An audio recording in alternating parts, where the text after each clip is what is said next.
Have you ever felt like my thinking is going in circles right now? I need a fresh perspective. Or thinking, you know, I'm stuck in a rut. It's like my thinking, I just won't get out of this rut. Well, that's what these questions help you do. A question is often one of the best clarifiers of a situation you can ever do. So you collect really good questions. Like I was on the Focus on the Family board, and we were having a discussion, should we build a new building or not? It's a building that's there now. I think it was $22 million. It was a pretty good sized decision. But we just talked about it for 2.5 hours, I think. We just couldn't make up our mind. And we started going this way, and we sort of felt like we're stuck here. And one of the board members asked one question, and 2.5 minutes later, we had decided and we were on. He said, what would be the ideal solution long term? Well, long term, we knew what the solution was. The ideal would be to do it now. And it was like, well, if you're looking for what would be the ideal long term, we know what it is. Well, let's just do it. And so what I've done is to gather 10 questions for you that I'd encourage you to ask whenever your thinking gets stuck in a rut or going in circles. Now, rather than just teach these to you as an academic exercise, what I'd like to do is have you get in your mind a situation that needs fresh thinking. It can be a decision you're making, it can be a situation you're wrestling with, it can be a problem you've got, it can be an opportunity you're considering that you want fresh thoughts on. With that situation, keep that situation in mind, and then let's ask these questions about it and see if any of them will sort of help get out of the rut or out of the circular thinking, okay? Number one is, in a single word or sentence, what problem are we solving, or what issue are we dealing with? The emphasis here is single word. Is it a time problem? Is it a money problem? Is it a people problem? What is the real situation you're dealing with? If you could put it in a word, what is it? So you've got real clear, focused, profoundly simple focus on what you're trying to deal with or what you're trying to get clear on, okay? Number two, what would be the ideal thing for us to do in this situation? Which option would be the ideal long term? That's the same question that we were asked at the board meeting. But let me ask it of you. In the situation you're thinking through, what would be the ideal long term? By the way, the ideal is almost an ideal question, because no matter where you are, when you say, well, what would be the ideal, it moves you up a little bit. You can be getting, you can be very high, doing very well, and say, well, what would be the ideal thing to do? It moves you up a little bit. So that's a great question. What would be the ideal answer in your situation, the thing you're thinking about, longer term? You may be sort of blocked in your thinking by thinking, I have to solve it today or this week or this month. But if I gave you a year to think about it, a longer term, what would be the ideal longer term? Does that bring any fresh perspective to what you're thinking about? Number three is, why are we doing what we're doing? The why question is a question that a 6-year-old can stump a PhD with just asking why. Well, why that? Well, why that? Well, why this? Well, why that? 6 or 7 whys deep, the PhD will say, because I said so. Literally, you can't ask more than about 5 or 6, 7 whys deep. You just run out of answers on any subject. But what we're trying to do here is get to the bottom bedrock of the situation you're in, the situation you're thinking about. Why is that important to you? Let's say, for example, if someone came along and says, well, look, what you're trying to think through here, that's not important anyway. What would you push back with? What would you argue with? What would you explain why this is an important thing? If they said, no, it isn't, you say, yes, it is. Well, why is it? And what would you tell them is the reason why what you're thinking through right now is important? Why is it important that you work on this, think about it, brainstorm about it? Number 4, what changes would we make if we had unlimited time? If you had unlimited time, how would you solve it then? How would you deal with it then? What if you had 50 years to deal with it? I say, I'll give you 50 years, I'll pay your full salary. You just think about this one issue for 50 years. If you had unlimited time, how would that change it? You may have to actually decide it by next month or next week, but if you had unlimited time, how would that change it? What if you had 3 years? I said, you can take 3 years. What difference would that make? And then 3 days. If I gave you 3 days, I say to you, you don't have 3 months. You don't have a year. You have to deal with it in 3 days. You see what that would do in terms of just forcing your thinking into imaginary parameters that would force you to think differently than you have been when you think, well, we've got probably 3 months or so. And then what if I said 3 hours? You have to decide in 3 hours. Or what if I could some way put what you're trying to think through on a scale of 1 to 10, where 10 is, it's a great idea, we should do this, and 1 is, it's a terrible idea, we should run from it. If we had that kind of a situation, how would you rate it on a scale of 1 to 10? Where 10 is, it's ideal, we should go ahead and do this, and 1 is, we should never do this. How would you rate it 1 to 10? In 3 minutes or less. Whatever your answer is to that gives you a look at what your instincts are actually feeling about it. If you say 0 to 1, meaning it's probably a bad idea, I'd think about just stopping it altogether right now. If you had said 6, 7, that's a yellow, meaning I don't know whether it's good or bad.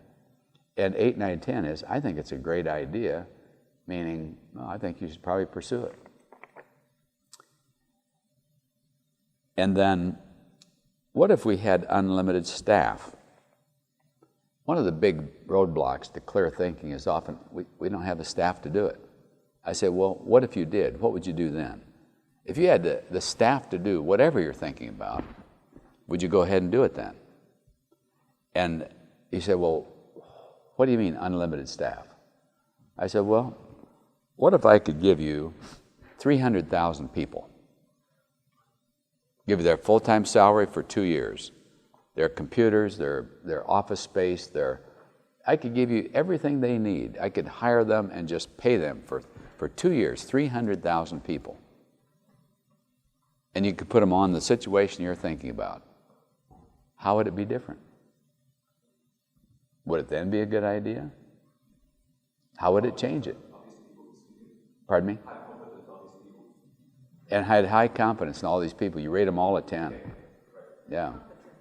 Yeah. Their competence is excellent. You get to choose them, and you get to watch them for 2 years even before you choose them. Yeah. But what if you had all the staff you can even imagine having? How would that affect the situation that you're seeing right now? Then what if I said to you, look, the idea you're thinking about right now, I'm not sure about it. I'm going to cut your staff in half, but you still need to do it. How would that change your thinking on it? How would you still think it's a good idea? Would you think, well, hey, we'd have to cut this or this out of it. Well, if you have to cut this or this out, if I reduce your staff, maybe you should cut this or this out of it now. What if I just gave you 1 or 2 extra people? Just 1 or 2 people extra. What would they do and why? Because if I gave you 1 or 2 people, what would you have them do? Well, if I had 1 or 2 people, I'd have them do this. Well, then maybe that's the key to what you should be doing now with the 1 or 2 you've got. Number 6, what changes would we make if we could double our current budget? Whatever your budget is, 50,000 pounds for this event or problem or situation you're dealing with, that you've got allocated 50,000 pounds to this issue. What if I said, okay, you've got 100? Whatever your budget is, if I could double your budget, what would you do with it? What would you add? Because what you would add may be the very thing that you should protect at all costs in the idea.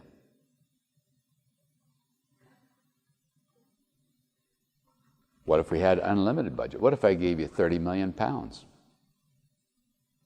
Am I about to? No. No, I'm sorry, I can't. But if I did, what difference would it make?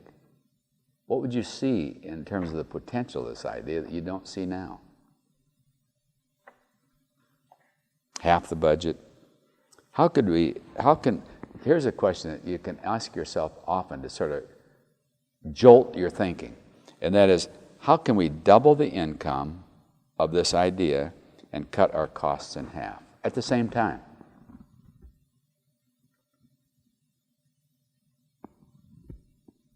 Whatever idea you're thinking through, what if you had to double the income from it and reduce the expenses in half?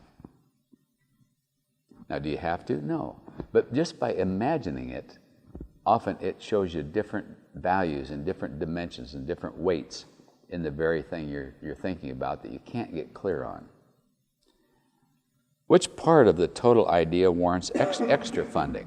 Let's say, for example, the idea you're thinking about may have 5 or 10 moving parts in it, 5 or 10 aspects of it. Which one or two of those, you say, that one or two things really warrant extra funding. These two things are really important. And then which ones could you drop and not really miss? Why not drop the two that you won't miss and take the money you put on that and put it on the ones that warrant extra funding? So the program just gets better almost immediately. Number 7, what if our best idea turns out to be 100 times as successful as we planned? What would be the implications if it just really, really, really, really worked? Huge worked. What are the implications in terms of results, ministry, effectiveness? What would we need? Buildings, people. In other words, what if it really worked big time? Just a thought. Now, I'd like to stop here and say, you can ask yourself these questions like I'm asking you in the middle of the night when you're all alone. You can ask them in the daytime by a stream or by a lake or wherever you want to. You can ask yourself these questions anytime. And when you do, one way to do it is to imagine you and I are having a conversation. These aren't just questions. These are questions I'm asking you, okay? And then the other thing is, see this list as draft 1.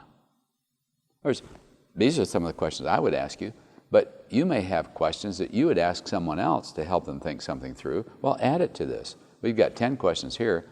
Add the questions you've found helpful in the past to sort of enlarge your thinking, brainstorm things.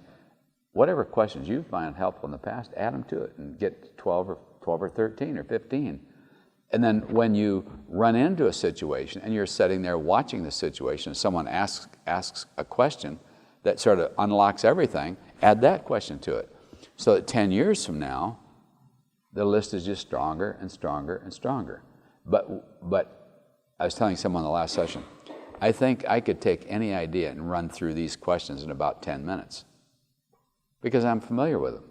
I just go through and say, what if this, and what if this, and that isn't, and what if it? It's like, it doesn't take long once you know the questions. In 10 minutes, you can really, once you've been through it 2 or 3 times, just read through it 2 or 3 times, really. You could take 10 or 15 minutes to think in a brainstorming way about anything you're thinking about. It doesn't take that long. But what takes a long time is trying to figure out what the right questions are.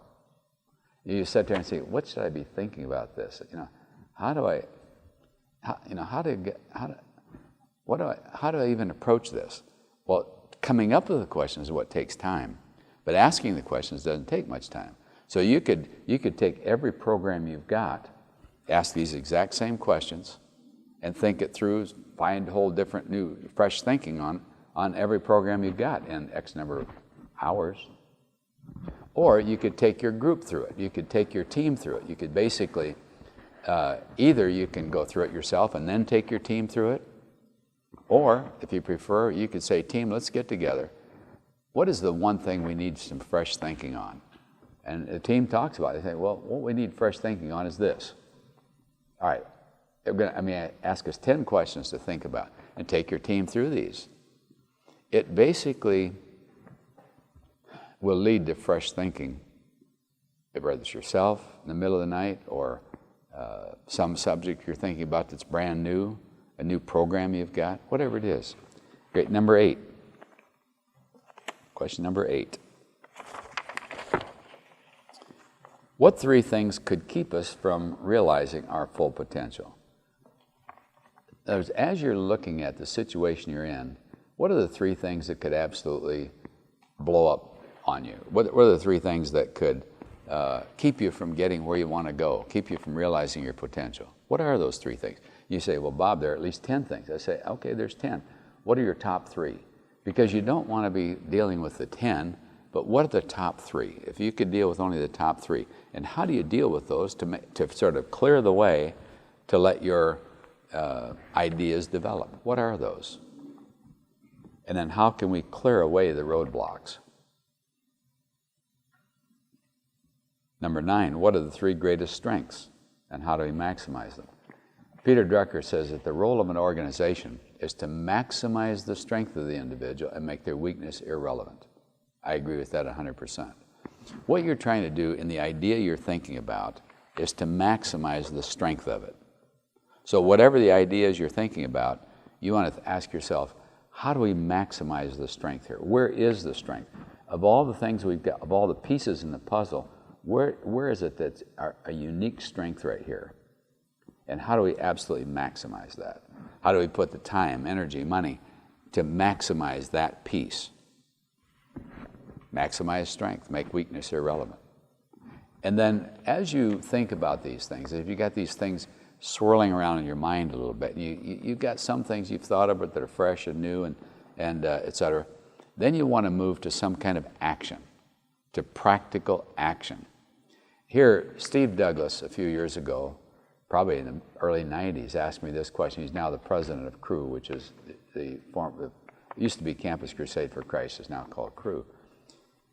We were working on something, and Steve said, well, Bob, what are the 3 things we could do in the next 90 days that would make a 50% difference? I said, Steve, do you ask that question all the time? He says, I don't think so. I said, I don't think I've ever asked the question before. By the way, a high percentage of the things you want to keep and write down that you say, you've never said before. But when you say something that makes sense, that seems a breakthrough idea, always write it down. And then figure out later where I want to file it, or where I want to put it, or do I want to add it to a list, or file it over here, or ask that every time I get in this situation. But when you say something that you think, you know what, that's helpful, write it down, because if you don't, you'll forget it the next day, if you're like me. So I said, I don't think so. So we got it word for word. Now, let me tell you the 2 questions that as a leader will focus your thinking faster than almost any other 2 questions I know. The first question is, if we could only accomplish 3 measurable things in the next 1 year, next 12 months, what 3 things would we accomplish? Again, if we could only accomplish 3 measurable things in the next 12 months, what would we accomplish? Because that gives you a long-term view, longer-term view. It gives you size. It gives you weight of all the things we're doing. What are the 3 heaviest things we need to really do? It just gives you a lot, almost instantly. Now, the second question is, if I could only do 3 things in the next 90 days to make a 50% difference where we end the year, what 3 things would I do? And that focuses your next quarter that fast. The next 90 days, if we could just do 3 things that make a 50% difference where we end the year, what 3 things would I do? Those 2 questions are extremely powerful in focusing a lot of sort of what I call whirling thinking, a lot of ideas we get floating through our heads, etc. By the way, if you're an idea person, one of the things that you want to see is that there are certain priorities you need to set, like 3 for a year kind of thing. And there are a lot of ideas you have that need to go somewhere, They're great ideas. They're actually very good ideas, but you can't pursue 17 ideas at once. So what you do is you get a file, an electronic file in your computer or a file in your cabinet or something like that. You get a file for all your good ideas, your great ideas, and you say, I don't want to forget, I don't want to lose these ideas, but I can't pursue them all right now. I'm going to focus on this one. As soon as this one's done, I'll pull out all my other ideas and say, all right, of all the other ideas I've had, which is the next one to work on? And you keep phasing it in, keep phasing it in. And you never lose a great idea. You do not want to lose a great idea, but you can't pursue them all or it'll kill you. And if you've got an idea person on your staff, tell them about this, because they can drive you crazy with every day they have a new idea and they want you to pursue all those ideas. So you say, look, that is a very good idea. Don't lose that idea. Unfortunately, right now we can't pursue it because we got this as a priority. But don't lose that, because when this is done, we'll look at all the ideas you've had and see which ones we work on next. So it's not demotivating, but it's prioritizing. So with those ideas, you ask, if we could do, with this brainstorming you've done, if you could do just 3 things in the next 90 days to make a 50% difference, what 3 things would you actually get done out of this fresh thinking? I asked Steve Douglas, I said, Steve, 50% of what? And he said, it doesn't matter. He said, you can ask it, what are the 3 things we could do in the next day to make a 50% difference where we end the week? The year, you could say, what are the 3 things we could get done this decade to make a 50% difference that I'll make in life? If you want a fog cutter with your life, that's a good one. If I could just get, how old will you be 10 years from now? Most people don't like to ask the question because it makes them sound so old. Oh man, I'll be that old? Oh no. I'm getting up there. But when you ask yourself, by that birth date, if I could only do 3 things that would make a 50% difference in the contribution I make to life, what 3 things would I do? It's a fog-cutting question. It gets you out of the rut. It gets your circular thinking sort of straightened out. Okay, what I'd like to do is explain some of the elements of why this works, and then I'd like to open it up for questions. First thing is breakthrough. What you're looking for is a way to see alternatives and break through to new thoughts. And you want it so that with these questions, the speed of discovery is limited, meaning you don't take 10 weeks to come up with new ideas. You want it so that in 10 minutes you can find out where the potential is that you're overlooking. So break through ideas quickly. You want to stretch the context. The reality is that nothing you've ever thought or have done, nothing is meaningful without a context. Nothing. But when you imaginarily stretch the context, say, realistically, we only have our budget to work with. Well, what if you had triple your budget? Well, if you stretch the context like that, it stretches the meaning of what you're looking at. That's what happens when you ask those kind of brainstorming questions that stretch reality or compress reality. If the context changes, so does the meaning. And so you can look at what you're trying to figure out and say, well, what would it mean if we did this? Well, what would it mean if we did that? It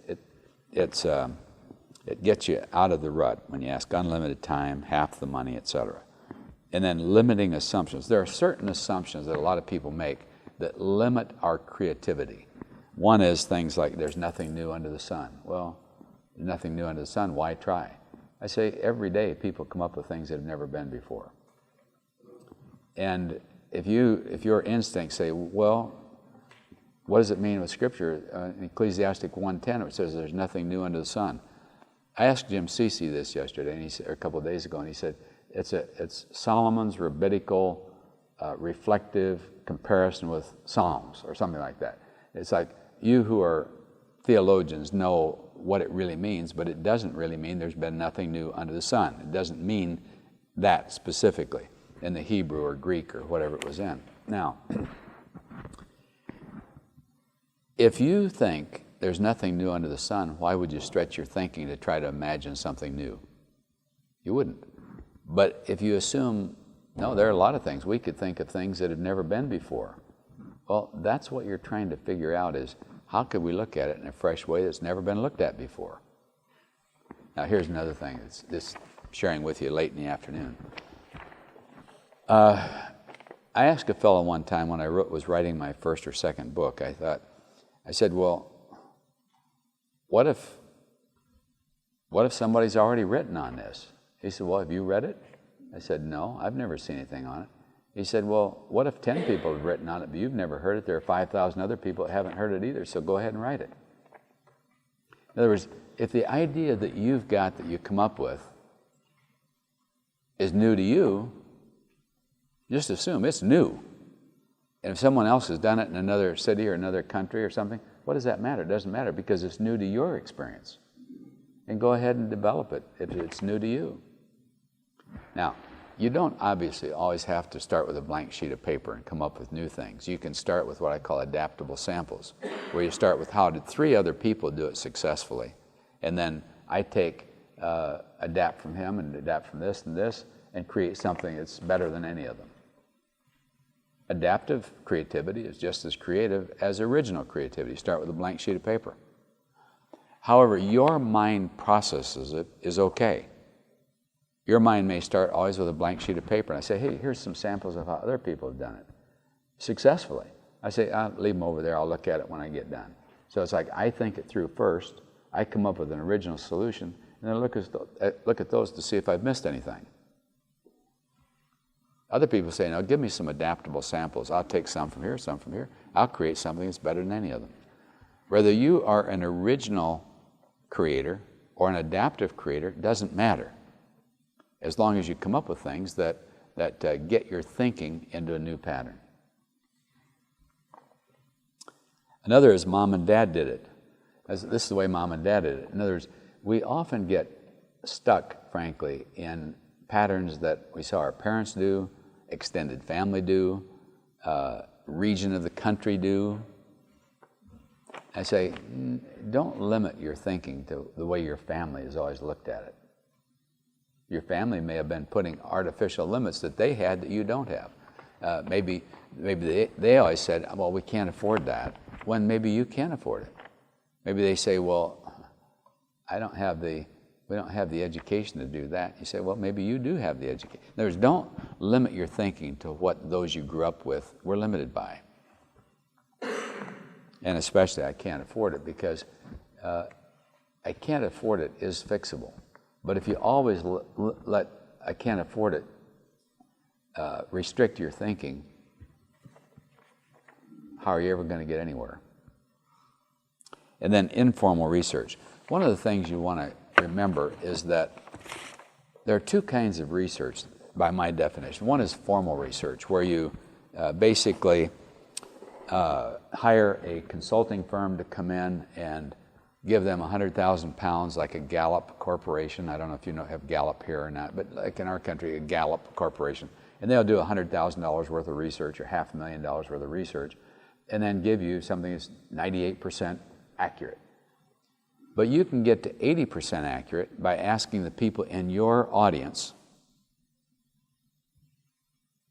right 10 people, the right 10 questions in about 10 minutes each will give you 80% of what you need to know.